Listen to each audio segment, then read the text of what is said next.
In this video, I'm going to show you how to create your own level in Speedonauts from start to finish. Feel free to skip ahead using the chapter titles if needed.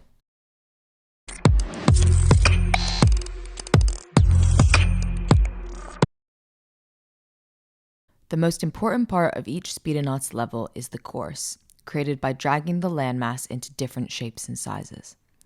First, I'll set the distance of my course by dragging across the rectangular pillars on either side further out or in to create a longer or shorter course. Next, I'll draw out the rough outline of my course by navigating to the Land tab.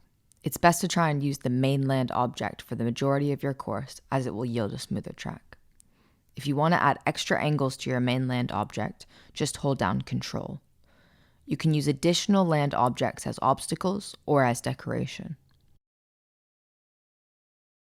If you lose track of any objects you've added, you can click on the magnifying glass to zoom back to it, or use the minus sign to remove it.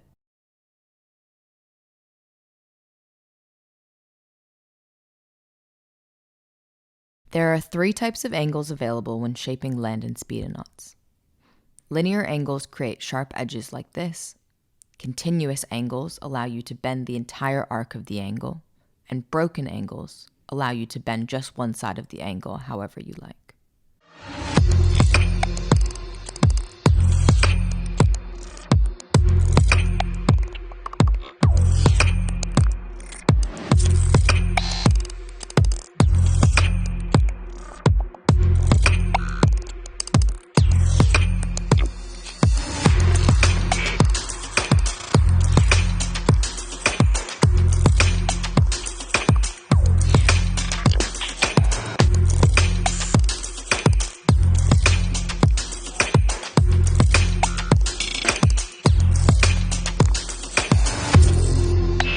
Okay, now that the course is roughly how I want it, I'm going to add a cave background to my first section, in between the land object and my main land course line, so that it looks like the player is inside of the mountain.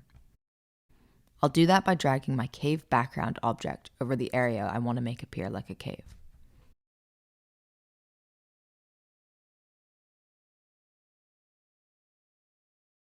Next, I'll add a ski boost by dragging the ski boost object to a flat section of land.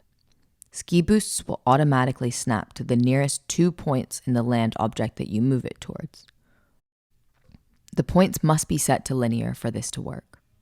You can see here that these 2 red icons indicate that the point it has found are not valid at the moment. If I go in and change these points to linear, it will now snap into place.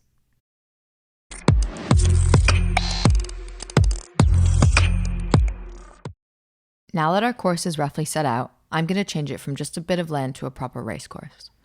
I'm going to switch over to the Race tab and add a track name and some placeholder gold, silver, and bronze times. I'm not paying too much attention to this section right now because it's going to be changed later.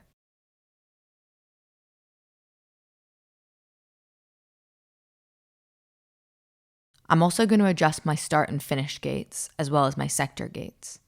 Sector gates determine where players will split the tracks in terms of their captured times, so make sure to place the sector gates in positions which will be helpful to the player in terms of knowing where they might lose time.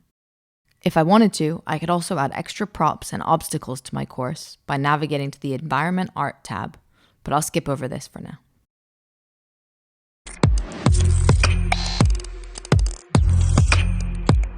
Now that our course is set and our track details are complete, we'll set our camera path so that we control what the players can see as they attempt to complete it. I'm going to switch over to the Camera tab, and automatically a yellow strip will appear on screen. I can adjust the yellow strip by moving the white dots or removing sections of the camera path using the plus and minus buttons. There's another tool I can also use to control the camera here, known as a zoom zone. You can use these to help give the player a better view of what is coming up in the track by zooming further out.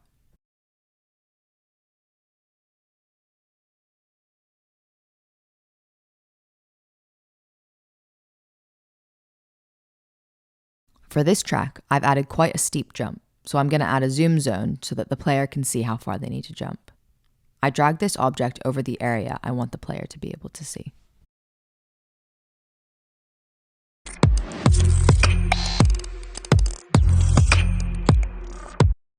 Okay, it's time to test out our level and find out whether we need to make any changes. I'm going to switch over to the Save tab and click Test to test my level.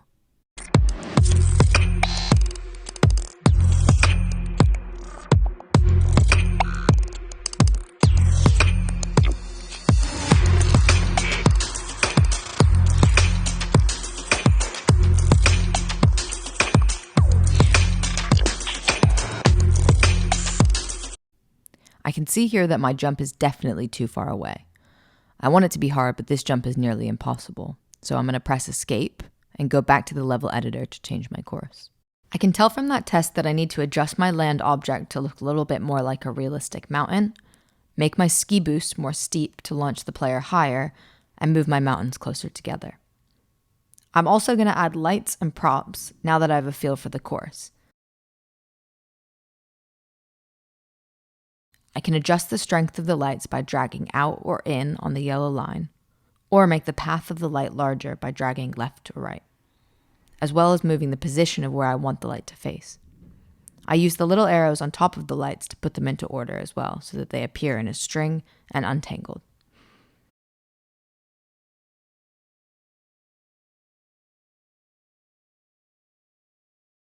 Now that I've made these adjustments, I'll test again. And I'm super happy to see that everything now looks and works the way I expected. The last thing I'll do is go back to the Race tab and adjust the expected gold, silver, and bronze times.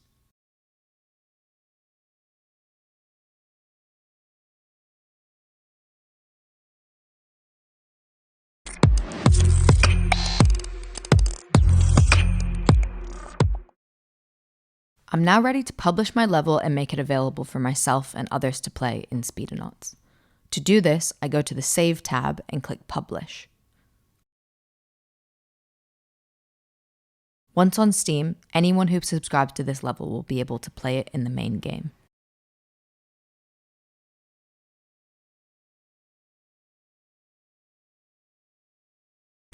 Thanks for watching this tutorial of the level editor functionality in Speedonauts. If you still have questions, please ask them in the comment section below or using the Discord link.